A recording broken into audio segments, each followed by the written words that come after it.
So now we're going to finish up this retouching. The eyes are particularly difficult to retouch. They're, of course, a very sensitive area of the face, and if it's not done properly, it doesn't look very good at all. So you have to use a very light hand, and you have to have some patience when working in the eyes. Now I have this copied eye layer here. What I'm going to do is put a little bit of white into the eye whites. And one way to do it is to click on the lasso tool and make a selection with at least a 1 pixel. Normally 1 pixel is enough because you're working in tiny areas here. Feather. And you make a selection of the whites. And by holding down the Shift key, you can add another area. So we'll add this one and come over here.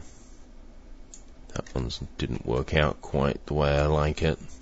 As you can see, it's a little bit fiddly. You can't always get this right the first time. But if you want to really make a really good retouch photo, then you have to sort of go the extra mile. So we have those loose selections, and now you're going to click on your brush tool or press B. Make sure you're painting with white. You can also use this airbrush, which kind of flows the color in a little bit lighter. Just has a slightly different effect, softer effect. You can experiment with different flow settings. And then you're just going to click and drag over the area. As you can see, this brush is much larger, but that's the reason I made the selection. Now the white is only going into those areas.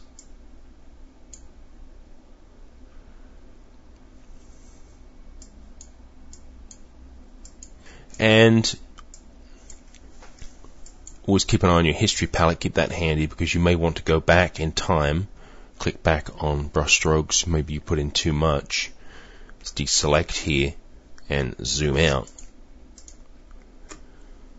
Now if you didn't put in enough, you can always go back to reselect and add some more white there. And of course the idea is don't overdo it. We don't need big bright whites which look very fake.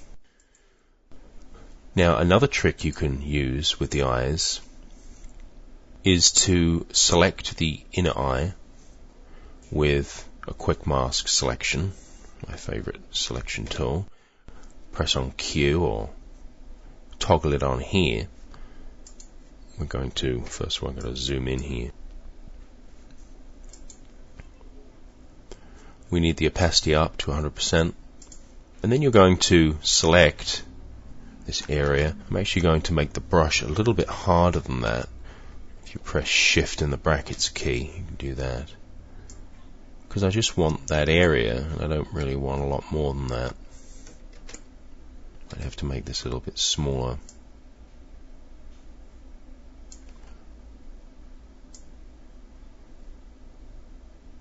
And there you go. So then you get out of the quick mask mode by pressing Q, and you invert the selection so that we're actually selecting the eyes there. And then you do the Command or Control J, moves those little tiny specks onto its own layer. And let me zoom out here.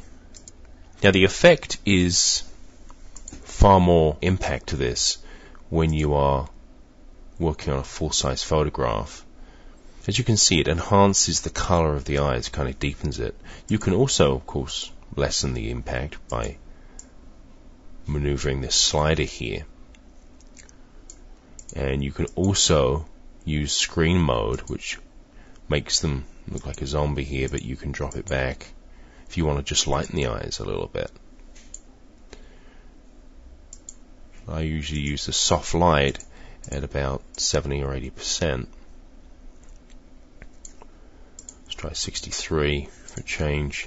As you can see, it's a small, subtle change, but it does have a nice look to it. And finally, what I normally do, we've already sharpened this originally. The last thing you always do is to sharpen an image. We sharpened it on the 5-minute tutorial. But you can take it one step further with the selective sharpening and just select the eyes first of all, sharpen those, then do maybe the hair and other parts of the body at a different setting.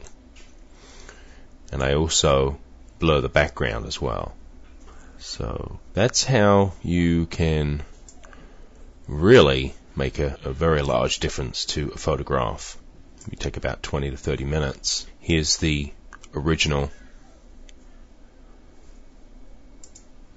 Pretty much a very large change there, and there's a very large change also between this finished version and the 5-minute retouch.